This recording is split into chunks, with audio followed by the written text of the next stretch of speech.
Gente querida, como eu disse no vídeo anterior, antes de começarmos a interpretar o livro de Apocalipse, analisando através do texto, versículo por versículo, precisamos entender e utilizar de maneira consciente o método de interpretação mais adequado. O Apocalipse tem sido estudado de acordo com 4 metodologias de interpretação: o preterismo, o futurismo, o idealismo e o historicismo, ou uma combinação delas. Vamos analisar cada uma delas. O preterismo é a escola de interpretação que acredita que o Apocalipse se restringe ao primeiro século. Sendo assim, o único objeto de preocupação do autor do livro seriam as perseguições imperiais romanas. Portanto, tudo o que é profetizado no livro de Apocalipse já teria acontecido. Segundo George Ladd, do ponto de vista preterista, a Roma imperial era a besta do capítulo 13, e a classe sacerdotal asiática que incentivava o culto a Roma era o falso profeta. Desta forma, o livro narra apenas as perseguições sofridas pela igreja pelos judeus e imperadores romanos. E o livro cumpriu seu propósito de fortalecer e encorajar a igreja do primeiro século. E se você analisar, por exemplo, as notas da Bíblia de Jerusalém, você notará que a Babilônia é a representação da Roma idólatra. E as 7 cabeças de Apocalipse 17 são as representações dos 7 imperadores romanos. O preterismo, portanto, faz com que o Apocalipse se distancie tanto da história cristã quanto do leitor atual, falhando em ver o livro como uma mensagem profética pertinente a toda a história da igreja. O futurismo é a escola de interpretação que, por sua vez, diz que tudo o que é profetizado no livro a partir do capítulo 4 tem a ver com os últimos dias, sem nenhuma aplicação na história da igreja. O Apocalipse seria um livro essencialmente escatológico, tratando dos eventos mais iminentes à segunda vinda de Cristo. Esse método de interpretação ganhou gradativamente a adesão de protestantes, evangélicos e de pentecostais após a propagação do dispensacionalismo desde o século XIX. Segundo essa doutrina recente, Deus salva a humanidade de formas diferentes nas diversas dispensações. Dispensações do grego, oikonomia, literalmente lei, administração da casa. Verifica lá em 1 Coríntios 9, 17. Tá? Referindo-se então a diferentes formas de Deus atuar no mundo. Em cada dispensação, o Senhor se revela de uma forma e a humanidade é testada em sua resposta a essa ação. Em cada dispensação, a humanidade falha e Deus inicia um novo ciclo. No dispensacionalismo, há uma dicotomia entre Israel e a igreja. A igreja surge como um parêntese em relação ao plano divino para Israel. Um tipo de plano B, vamos dizer assim. Na segunda vinda de Cristo, invisível para o mundo, ocorre o chamado arrebatamento secreto dos cristãos, enquanto os judeus e os demais permanecem na terra e passam por 7 anos de tribulação, durante os quais ainda são testados, até que o reino de Deus seja estabelecido definitivamente. A doutrina do arrebatamento secreto foi criada por John Nelson Darby por volta de 1830 e se difundiu no século XX graças à Scofield Reference Bible, lançada em 1909. Essa maneira de interpretar o Apocalipse é o mote da série de livros e filmes deixados para trás. Certamente você já deve ter escutado falar desses filmes. Left Behind. Porém, é importante lembrar que todo o dispensacionalista é futurista, mas nem todo futurista é dispensacionalista. Os futuristas críticos do dispensacionalismo creem no milenarismo clássico, segundo o qual não há dispensações nem distinção entre Israel e a igreja cristã em relação aos eventos finais. Porém, de uma forma ou de outra, no futurismo, a principal objeção é que remove do livro qualquer contexto histórico, e o Apocalipse se torna relevante apenas para a última geração do tempo do fim. Portanto, o ponto de vista futurista pode ser dividido em duas correntes: a moderada, ou pré-milenismo histórico, e a extrema, ou pré-milenismo dispensacionalista.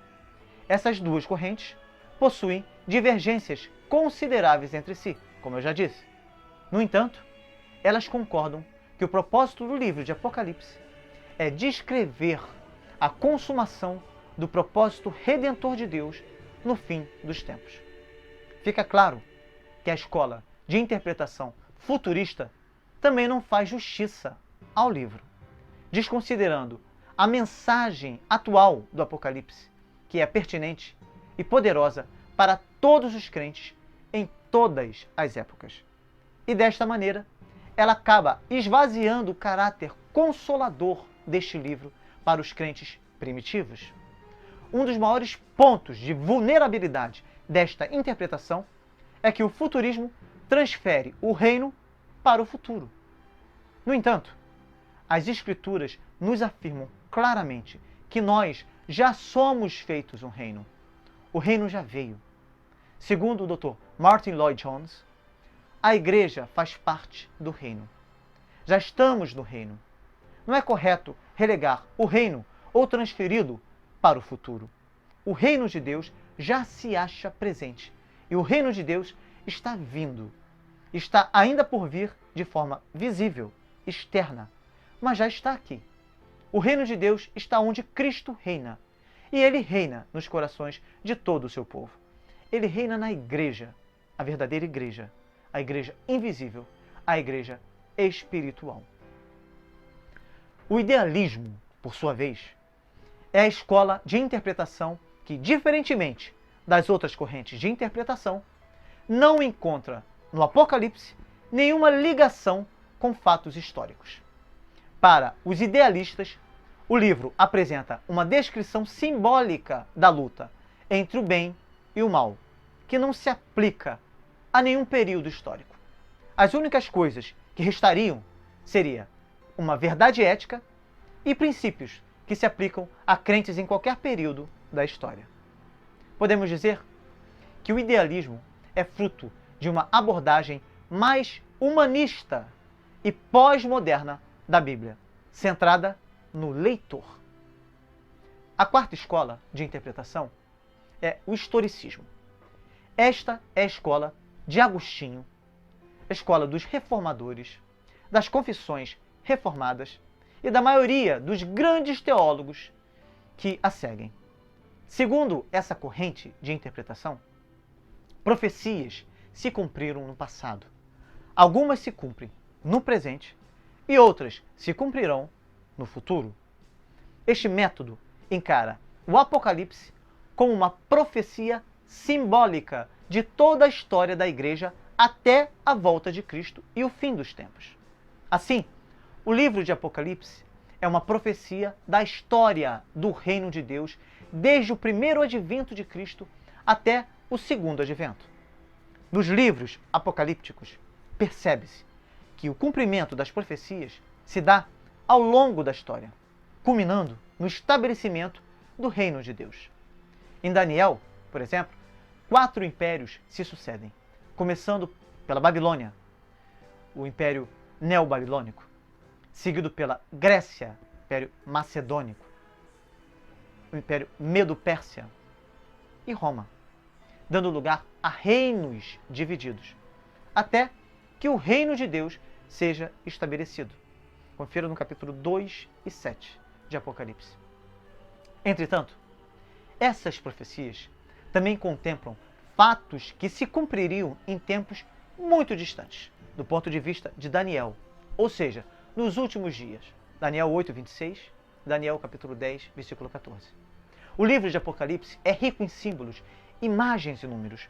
Ele está dividido em 7 seções paralelas progressivas. 7 candeeiros, 7 selos, 7 trombetas e 7 taças. Em seu comentário sobre o Apocalipse, Simon Kistemaker diz que o paralelismo expresso nos 3 grupos, selos, trombetas e taças, sugere que o escritor não está apresentando uma sequência cronológica, mas sim diferentes aspectos dos mesmos eventos. Ele também diz que isso ainda é mais enfático quando notamos as frequentes referências indiretas e diretas ao juízo final em diversas passagens de Apocalipse. E é exatamente isso que trataremos no próximo vídeo.